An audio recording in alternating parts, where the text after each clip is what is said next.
पाकिस्तान नेहमीच खोटे दावे करतं. पाकिस्तान म्हणजे इतकं गलफतमध्ये असतो की ते व्हिडिओज पोस्ट करतात आणि 3 मिनिटामध्ये कळतं की हा व्हिडिओ फेक आहे. त्यांनी म्हणालं की आम्ही भारताचे एअरबस उडवलं. आपण पूर्ण पब्लिकला आणि जगाला दाखवलं की एअरबेसचा लेवल काय आहे, सध्या फोटो काय आहे. पाकिस्तानची कुवतच नाही आहे, त्यांना ती केपेबिलिटी नाही आहे की ते भारताच्या विरुद्ध काही कारवाई करू शकतात आणि इफेक्टिव्ह कारवाई करू शकतात.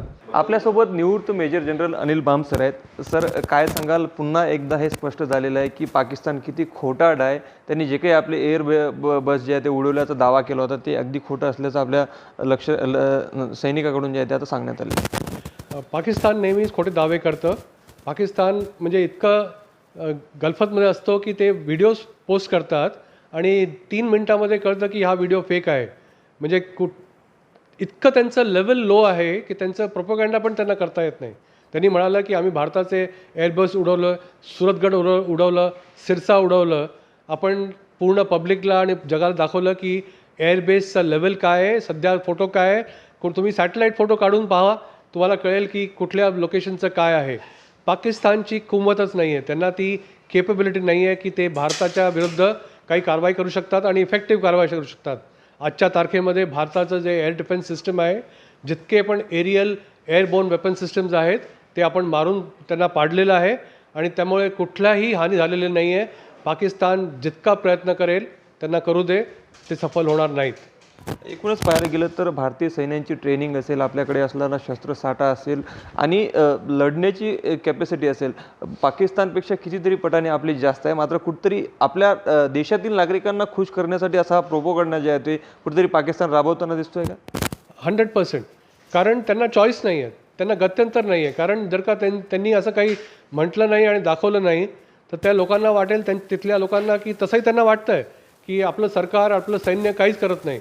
आणि तसंही त्यांच्या तिथे बंड आहे सैन्याच्या विरुद्ध. कारण त्यांना पूर्ण खात्री आता आहे की हे जितकं त्यांना दुःख पोचतं आहे हे कम्प्लिटली त्यांच्या सैन्यामुळे आहे आणि सरकार इन एनी केस पपेट आहे. तर त्यांना हे सगळं प्रोपोगँडा त्यांना करावाच लागतो आणि त्यांना दाखवावं लागतं त्यांच्या देशाला की आम्ही पण एक्झिस्ट करतो, आमच्यामध्ये पण कुवत आहे, आम्ही पण काही ना काही स्ट्राईक करू शकतो. पण हे सगळं खोटं आहे.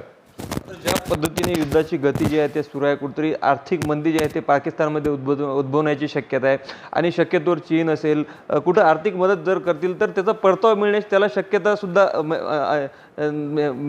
परतावा मिळणेसुद्धा त्याला हे नाही आहे. तर चीन अशा याच्यामध्ये जे आहे काही मदत वगैरे पाकिस्तानला किंवा इतर कोणी देश करू शकते का? पॉसिबल आहे. आता आपण पाहिलं जसं पाकिस्तानमध्ये तर स्टॉक एक्सचेंज पण बंद झालं. कारण एका दिवसामध्ये 15,000 पॉईंट्स पडलेत over a period of 3 days. त्यामुळे त्यांनी स्टॉक एक्सचेंज बंद केलं आहे. पूर्ण आर्थिक मंदी आहे. IMFकडे धावत आहेत ते. इतके दिवस चायना आणि सौदी अरेबियाकडे धावत होते. चायना खूप स्मार्ट आहे.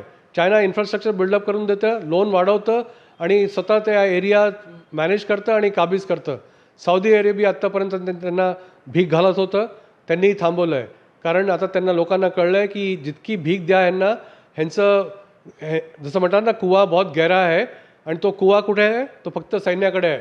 जे काही पैसा येतो सैन्य काबीज करतं आणि आपली तिथलं सैन्य कंप्लीट ऐश करतं. जे काही पैसा पाकिस्तानमध्ये आहे, ज्या देशामध्ये 500 रुपये लिटर दूध आहे किंवा 1000च्या वरती त्यांचं पेट्रोल गेलं आहे, तो तिथला रहिवासी कसा राहू शकतो? कारण तिथे आर्थिक मंदी इतकी खाली गेली आहे की त्यांना आता एक्झिस्टन्सचा भीती आहे. त्याच्यामुळे पाकिस्तान आपलं इंटरनल स्ट्राईफ डायवर्ट करण्यासाठी हे सगळे खुराफाती करत आहेत. आणि जेव्हा लढाई होते, कुठलाही देश, कुठलाही नागरिक ह्याचं बेसिक एम असतं आणि तो करतो, आपल्या राष्ट्राला सपोर्ट करतो. ह्यांचं ध्येय हेच आहे की लोकांचं ध्यान भटकवा आणि भारताच्या विरुद्ध कारवाई करा. त्याच्यामुळे आपलं अस्तित्व तिथलं वाचून जाईल. पण असं होणार नाही. अस्तित्व पण त्यांचं संपेल आणि एखाद दिवशी पूर्ण जगाच्या नक्ष्यावरती पाकिस्तानची अस्तित्व नष्ट होईल. ज्या पद्धतीने आपल्या भारतीय सैन्याने जे आहे ते पाकिस्तानला प्रत्युत्तर दिलं, जवळपास त्याचं कंबर्ड जे आहे ते मोडल्यामध्ये जमा आहे. अजून युद्ध जर सलग सुरू जर राहिलं तर पाकिस्तानची किती दिवस अजून लढण्याची भारतासोबत कुवत आहे आणि भारत किती दिवसापर्यंत जे आहे ते युद्धामध्ये या ठिकाणी आपल्याकडे किती कुवत? हे सध्या जे चालू आहे एअर वॉरफेअर आणि इलेक्ट्रॉनिक वॉरफेअर, हे अजून फिजिकल ॲक्टिव्हिटी नाही होत आहे.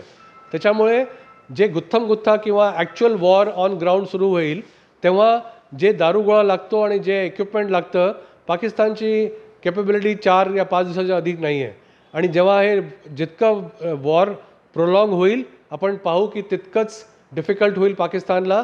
आणि आय एम शुअर खूप लवकरच पाकिस्तान शरणागती येईल आणि सांगेल की आम्हाला हे लढाई संपवायची आहे, आम्हाला एस्केलेट नाही करायचं आहे.